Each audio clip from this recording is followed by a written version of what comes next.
नमस्कार दोस्तों, जय हिंद। मेरा नाम है संजीव कुमार सिंह और आपका स्वागत है हमारे YouTube channel SK study research centre पर। तो चलिए, आज हम लोग जो पढ़ने वाले हैं उस सब्जेक्ट का नाम है पॉलिटिकल साइंस यानी राजनीतिक विज्ञान।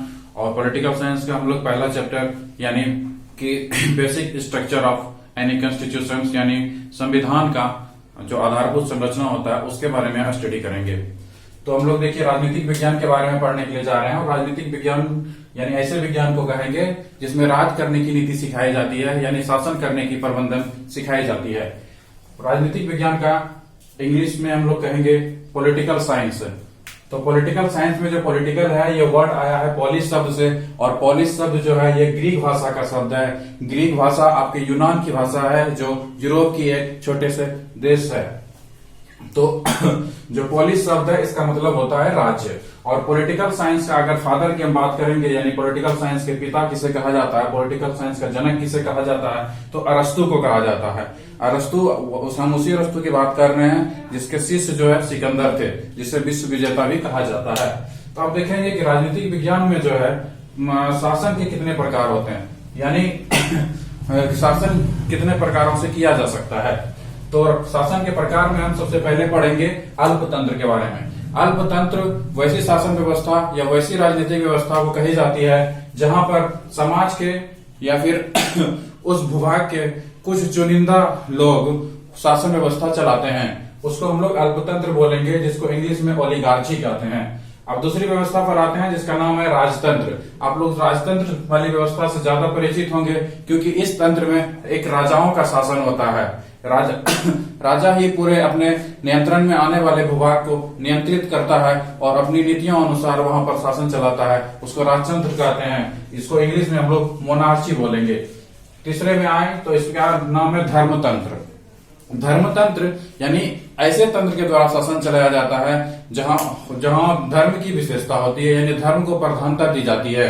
जैसे कि आप वेटिकन सिटी में देखेंगे, वहां जो धार्मिक गुरु हैं, पादरी जो हैं वहां के, वही वहां पर शासन व्यवस्था को संचालित करते हैं। ऐसी शासन व्यवस्था को हम लोग धर्मतंत्र कहेंगे और इंग्लिश में इसको थियोक्रेसी कहते हैं। इसके आगे हम बढ़ते हैं लोकतंत्र के बारे में। लोकतंत्र ऐसा तंत्र होता है जहां पर जनता का शासन होता है। जनता का शासन प्रत्यक्ष या अप्रत्यक्ष दोनों में से किसी भी प्रकार से हो सकता है, उसको हम लोग बोलेंगे लोकतंत्र। लोकतंत्र के बारे में और भी हम लोग डिटेल से आगे पढ़ेंगे। पहले हम पूरा और इसके बाद शासन के प्रकार को हम देख लेते हैं। तो उसके आगे है वृद्ध तंत्र। वृद्ध तंत्र शब्द से ही आपको पता चल रहा होगा कि ऐसा राजनीतिक तंत्र जिसमें जो है वृद्ध लोगों के द्वारा यानी बूढ़े लोगों के द्वारा, बुजुर्गों के द्वारा अपने अनुभवों के आधार पर शासन चलाया जाता है, उसको वृद्ध तंत्र बोलेंगे, जिसको इंग्लिश में जेरेंटोक्रेसी कहा जाता है। फिर है निरंकुश तंत्र। निरंकुश तंत्र यानी जब ऐसी शासन व्यवस्था स्थापित हो जाती है जहां पर जो सबसे प्रधान या सर्वोच्च पदों पर बैठे हुए लोग होते हैं उनकी जो है भाषा या उनका वचन जो है वही कानून का रूप ले लेता है। जैसे कि एग्जाम्पल के रूप में आप समझ सकते हैं, जो फ्रांस के शासक हुआ करते थे लुई 14वां, उसका कथन था कि मैं ही राज्य हूं यानी आई एम द स्टेट और मेरे कहे हुए शब्द ही कानून है। तो जब ऐसी वैचारिक जो है विचारधारा उत्पन्न हो जाती है तो वहां पर निरंकुशता उत्पन्न होती है और ऐसे तंत्र को हम लोग निरंकुश तंत्र कहेंगे। सबसे अंत में है आपका कुलीन तंत्र।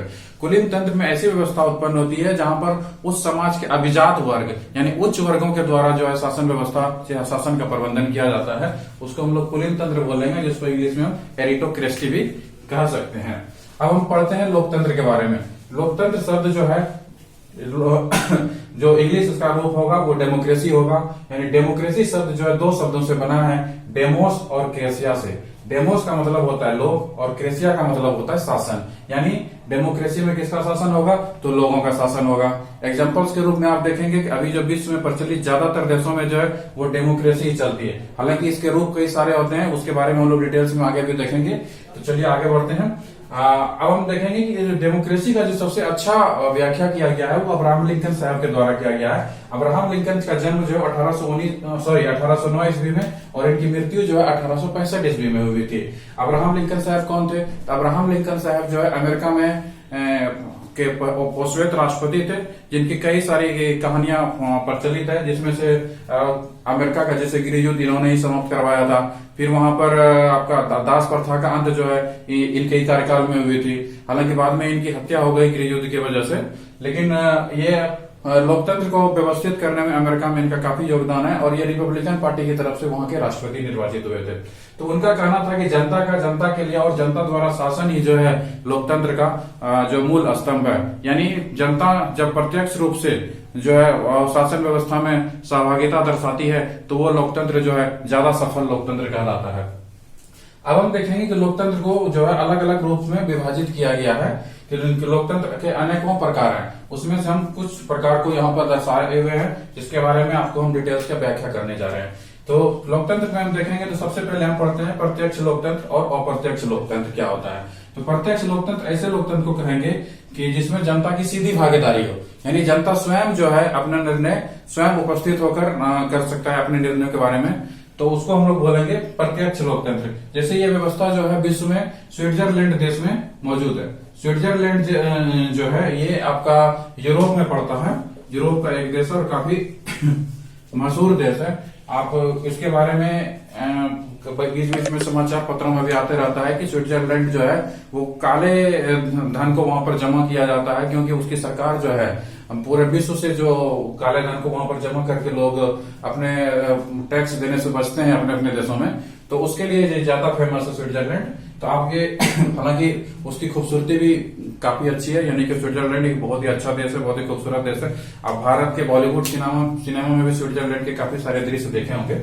तो वहां पर प्रत्यक्ष लोकतंत्र है। तो उसके बारे में और भी हम डिटेल्स में थोड़ा सा आगे पढ़ेंगे, लेकिन आप सिर्फ इतना जान लीजिए तत्काल में कि वहां पर प्रत्यक्ष लोकतंत्र है, यानी जनता द्वारा सीधे ही अपने निर्णयों को लिया जाता है। क्योंकि वहां की जनसंख्या कम है इसलिए ये संभव हो पाती है। दूसरा है आपका अप्रत्यक्ष लोकतंत्र। अप्रत्यक्ष लोकतंत्र ज्यादातर देशों में मौजूद है, क्योंकि जो है प्रत्यक्ष लोकतंत्र की दिक्कत ये होती है कि डायरेक्ट जो है जनता किसी एक जगह पर इकट्ठी होकर के वहां के बारे में निर्णय लेती है। लेकिन प्रत्यक्ष लोकतंत्र इसलिए जरूरी है क्योंकि ज्यादातर देशों में जो जनसंख्या काफी ज्यादा है, तो जब जनसंख्या ज्यादा होगा तो वहां पर कहीं एक जगह जनता इकट्ठी होकर के अपने निर्णयों को नहीं ले सकती है, यानी इकट्ठी नहीं हो सकती है पूरे देश की जनसंख्या। तो इसलिए वहां पर जो जनता द्वारा चुने गए प्रतिनिधि होते हैं उनके माध्यम से शासन संचालित किया जाता है। तो ऐसी व्यवस्था ज्यादातर देशों में पाई जाती है। जैसे हमारा अपना इंडिया देश है, पाकिस्तान है, यूनाइटेड किंगडम है, यानी जिसको हम लोग इंग्लैंड या ब्रिटेन भी कहते हैं, यूएसए है, यूनाइटेड स्टेट ऑफ अमेरिका है। इन सभी देशों में जो है अप्रत्यक्ष लोकतंत्र। अब हम दल के आधार पर देखेंगे कि लोकतंत्र जो है वो दल के आधार पर भी हम इसकी व्याख्या करेंगे।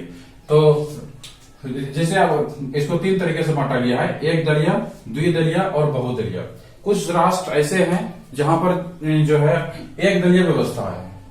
एक दलीय व्यवस्था यानी वहां पर एक देश का एक ही दल का जो है शासन संचालित होता है, उसको हम लोग कहेंगे एक दलीय व्यवस्था। जहां पर दो दल का शासन व्यवस्था, उसके शासन व्यवस्था में जो है दो दल की प्रधानता होती है, उसको द्विदलीय व्यवस्था कहा जाता है। द्विदलीय व्यवस्था जो है ज्यादातर आपका यूके और यूएसए में देखने को मिलती है। यूके में आप देखेंगे कि एक लेबर पार्टी है और एक डेमोक्रेटिक पार्टी है। उसी प्रकार से यूएसए में अगर देखेंगे तो एक रिपब्लिक पार्टी है और एक डेमोक्रेटिक पार्टी है। तो उन सभी देशों में कैसी व्यवस्था है? द्विदलीय व्यवस्था है। बहुदलीय व्यवस्था ऐसी व्यवस्था को कहा जाता है जहां पर शासन व्यवस्था में एक से ज्यादा दल या दो से ज्यादा दल जो है वहां पर स्थापित हो सकते हैं और जनता के बीच जाकर के जो है अपने प्रतिनिधि को चुनने की आजादी दे सकते हैं। तो बहुदलीय व्यवस्था ज्यादातर देशों में ऐसी व्यवस्था पाई जाती है। जैसे हमारे भारत देश में भी जो है वो बहुदलीय व्यवस्था है। हमारा पड़ोसी देश पाकिस्तान जो हमारे साथ ही आजाद हुआ था, उनके उसमें भी क्या कौन सी व्यवस्था है? तो बहुदलीय व्यवस्था ही है। अब आगे हम पढ़ेंगे कि लोकतंत्र में जो है प्रणालियों के आधार पर अलग अलग तरह से बांटा गया है लोकतंत्र को। इसमें से आप देखेंगे एक है पहला जिसमें हम पढ़ेंगे संसदीय प्रणाली।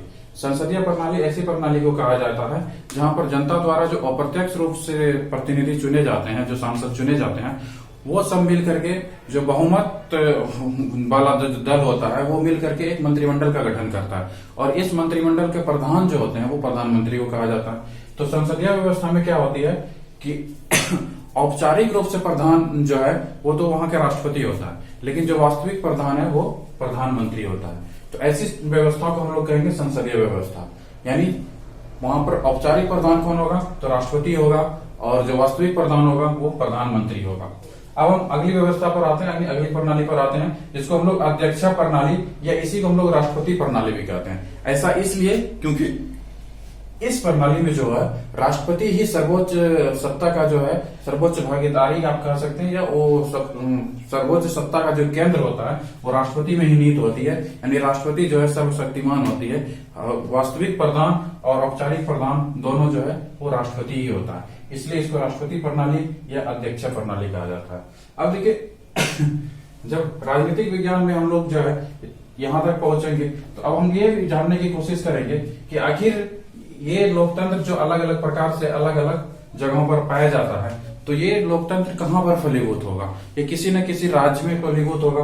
राज्य का मतलब ये होता है, राज्य का मतलब जैसे प्रांत हम बात नहीं कर रहे हैं, संवैधानिक व्यवस्था में राज्य का मतलब होता है कि चाहे हम देश की बात करते हैं, यानी एक राजनीतिक तंत्र की बात करते हैं जिसमें से जैसे बिहार, यूपी, झारखंड, उड़ीसा, ये सब प्रांतों को मिला करके प्लस हमारा जो लोकल बॉडी जो होता है, जैसे आप एग्जांपल के रूप में यहाँ पर देख सकते हैं कि जैसे इंडिया भी एक राज्य है, पाक संवैधानिक व्यवस्था के अंतर्गत, पाकिस्तान भी अपने आप में एक राज्य है, यूएसए, बिहार, एनटीपीसी। यहाँ पर एनटीपीसी हम इसलिए एग्जांपल दिए हुए हैं कि आप देख सकते हैं कि एनटीपीसी जो है इसे भी अपने क्षेत्र के अंतर्गत अपने कुछ कानूनी अधिकार प्राप्त होते हैं, क्योंकि ये अपने स्वतंत्र रूप से भी जो है कुछ निर्णय ले सकते हैं। इसको भी हम लोग राज्य के अंतर्गत ही रखेंगे। लोकल बॉडी का मतलब होता है पंचायती व्यवस्था, गांवों में पंचायती व्यवस्था, और शहर में नगर निगम या नगर पालिका की व्यवस्था जो है, इसको हम लोग लोकल बॉडी कहेंगे। इसके अलावा हम एग्जांपल दिए हुए आरबीआई का, तो इन सभी का आप देखेंगे कि इनका कुछ न कुछ क्षेत्र होता है और वहां पर इनके कुछ अपने द्वारा जो निर्धारित फैसले या कानून होते हैं उसके अनुसार इसका जो प्रशासन चलता है। तो इन सभी को हम लोग राज्य कहेंगे, यानी कि संवैधानिक व्यवस्था के अंतर्गत जो है राज्य किसी प्रांतों के द्वारा को संबोधित नहीं करके कि वह देश के साथ साथ जो है प्रांत और उसके लोकल बॉडीज और जो लोकल अथॉरिटीज होता है, जो प्रशासन होता है, सभी को मिला करके हम लोग क्या कहेंगे? राज्य कहेंगे। अब राज्य का निर्माण कितने प्रकार से होता है? राज्य का निर्माण जो है मुख्य रूप से हम देखेंगे कि 4 प्रकार से, यानी जो राज्य के निर्माण के लिए जो मूलभूत चीजें होती है वो उसमें 4 चीजें जरूरी होती है। तो पहला है हमारा भूभाग, यानी कि कोई एक राज्य के निर्माण के लिए जो है भूभाग होना जरूरी है, क्योंकि जब एक कोई निश्चित क्षेत्र होगा, कोई एक मतलब भूभाग का मतलब सिर्फ यहाँ पर ये नहीं है कि हम जो है सिर्फ भूमि की बात कर रहे हैं। भूभाग के अंतर्गत जो है आपका भूमि भी आएगा, जल भी आएगा, पर्वत भी आएगा, पठार भी आएगा, मैदान भी आएगा, हर तरह से। तो एक निश्चित क्षेत्र होना चाहिए जिसके अंतर्गत जो है जो राजनीतिक व्यवस्था संचालित की जा सके, उसको हम लोग, यानी भूभाग राज्य के लिए एक जरूरी तत्व है। दूसरा हो जाता है जनसंख्या, यानी वहां पर जन समुदाय होना चाहिए। जब हम राजनीतिक व्यवस्था में जो कानून बनाएंगे तो उसका अनुपालन करने के लिए जो है जनसंख्या का होना जरूरी है। तीसरा है सरकार किसी राज्य को चलाने के लिए काफी ज्यादा जरूरी होती है, क्योंकि जनता द्वारा जो चुना गया प्रतिनिधि होता है उसी से सरकार का निर्माण होता है, और सरकार जो है उस निश्चित भूभाग के ऊपर जो है अपना कानून बना करके शासन स्थापित करती है। सबसे लास्ट जो है संप्रभुता, ये सबसे ज्यादा जरूरी चीजें हैं। अगर ये 3 चीज रहने के बावजूद भी अगर संप्रभुता नहीं है तो वो एक राज्य नहीं हो सकता। जैसे कि संप्रभुता क्या होता है, पहले ये समझ लीजिए। संप्रभुता का मतलब होता है टोटल इंडिपेंडेंस, यानी कि आपकी आजादी। आपको अपने भूभाग के अंदर किसी भी प्रकार के कानून को बनाने की जो जनता के कल्याण के लिए हो, जो जनता के जीवन को आसान बना देती है, ऐसे नियम को बना करके अपने क्षेत्र में लागू करना, उसको संचालित करना और उसका अनुपालन करवाना जो इस सरकार की जिम्मेदारी होती है। तो ये जब आजादी आपको रहेगी तभी, यानी कि संप्रभुता रहेगी, तभी आप एक सफल राज्य की कल्पना कर सकते हैं। तो राज्य के लिए हम देख लिए कि राज्य कोई प्रांत नहीं बल्कि एक राजनीतिक संरचना है, जिसमें से कि निश्चित भूभाग होता है, जनसंख्या होता है, सरकार होती है और संप्रभुता होती है। अब हम आगे देखेंगे कि शासन के अंग कौन कौन से हैं। तो शासन के अंग के अंतर्गत हम देखते हैं कि मुख्य रूप से 3 अंग जो शासन के अंतर्गत आते हैं उसके बारे में हम लोग पढ़ेंगे। पहला है आपका विधायिका, दूसरा है कार्यपालिका और तीसरा है न्यायपालिका।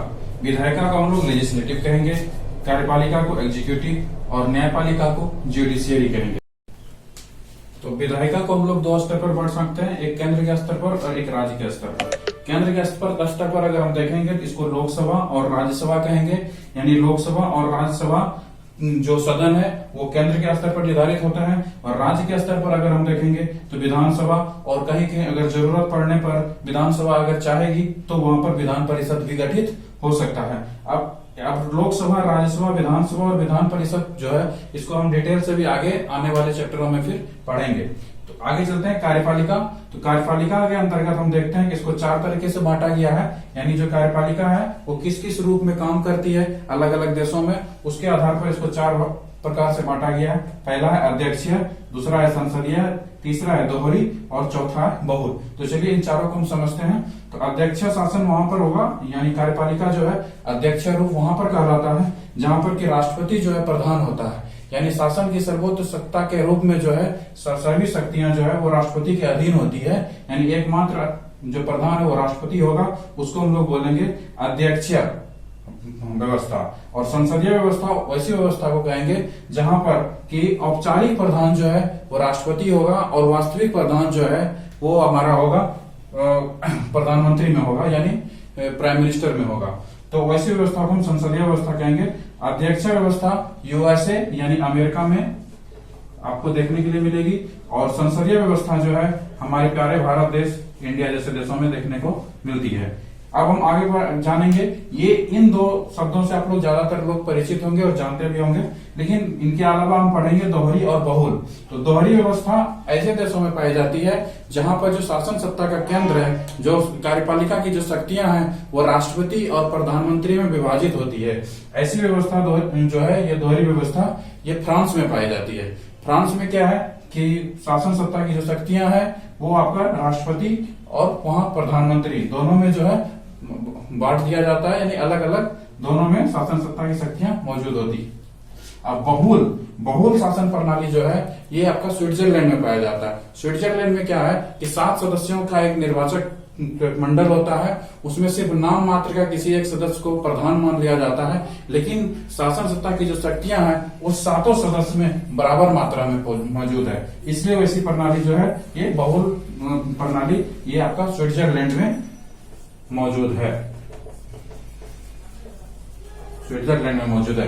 अब हम देखेंगे शासन अंग के अंतर्गत न्यायपालिका को। न्यायपालिका में आपका मुख्य रूप से सुप्रीम कोर्ट जो हमारे संविधान में अनुच्छेद 124 के अंतर्गत दिया गया है, और हाई कोर्ट जो हमारे संविधान में अनुच्छेद 214 के अंतर्गत दिया गया है।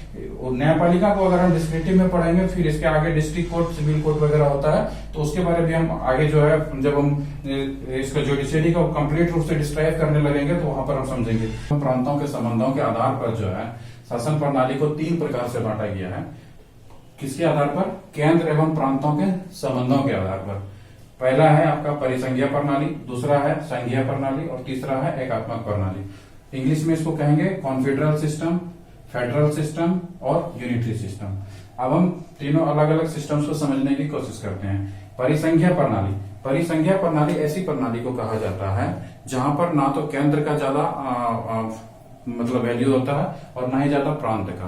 तो इसमें क्या होता है कि अलग अलग प्रांत जो मिल करके एक संघ का निर्माण कर लेते हैं, और वो अपने जो कुछ खास मुद्दे होते हैं वो सब, जैसे कि विदेश विभाग के मुद्दे हो जाते हैं, विदेश विभाग के मुद्दे हुए, संचार विभाग के मुद्दे हुए और आंतरिक सुरक्षा, इनको सभी मिलजुल कर सॉल्व करते हैं। और जो अपने घरेलू स्तर के जो मुद्दे होते हैं वो अपने अपने स्तर पर अलग अलग जो प्रांत की सरकारें होती है वो उन समस्याओं को सॉल्व करती है, और समय अनुसार जो है वो उस संघ से अलग भी हो सकता है। इसका सबसे अच्छा एग्जांपल है यूएसएसआर, जिसको फुल फॉर्म हम लोग union of Soviet socialist Republic भी कहते हैं।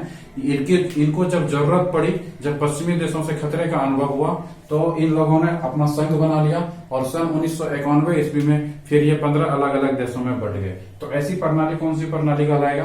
परिसंघीय प्रणाली कहलाएगा। दूसरी प्रणाली हम देखते हैं संघीय प्रणाली, यानी फेडरल सिस्टम। इसमें भी अलग अलग प्रांत मिलकर के संघ का निर्माण करते हैं, लेकिन उस प्रांतों को अलग होने का अधिकार नहीं होता है। जैसे अमेरिका भी कई सारे संघों का एक संयुक्त रूप से अमेरिका भी कई सारे प्रांतों का एक संयुक्त रूप से संघ है, लेकिन वहां के न्यायपालिका द्वारा, सुप्रीम कोर्ट के द्वारा जो है अलग अलग निर्णयों के माध्यम से समय समय पर कानून की सत्ता जो है सर्वोच्च रूप से स्थापित की गई, जिसके अनुसार जो है वहां प्रांतों को अलग होने का अधिकार जो है वो हटा दिया गया। ऐसी व्यवस्था को क्या कहेंगे, संघीय प्रणाली कहेंगे। इसका सब एग्जाम्पल के रूप में हम देखेंगे USA, United state of America और जर्मनी, इसके दो मुख्य एग्जाम्पल है। तीसरी प्रणाली है हमारा एकात्मक प्रणाली, इसको हम लोग यूनिटरी सिस्टम कहते हैं। एकात्मक प्रणाली में क्या होता है कि केंद्र ही सर्वोच्च होता है, प्रांतों का कोई खास औचित्य नहीं होता, यानी प्रांतों को कोई ज्यादा अधिकार प्राप्त नहीं होते हैं। सारे अधिकार जो है केंद्र के अंतर्गत जो है सुरक्षित होते हैं और केंद्र में ही केंद्रीकृत होते हैं। ऐसी प्रणाली को हम लोग एकात्मक प्रणाली कहेंगे, यानी यूनिटरी सिस्टम कहेंगे। इसका एग्जाम्पल के रूप में ब्रिटेन और फ्रांस को हम देखते हैं। तो इस चैप्टर में हम लोग यहाँ तक ही रखेंगे। धन्यवाद।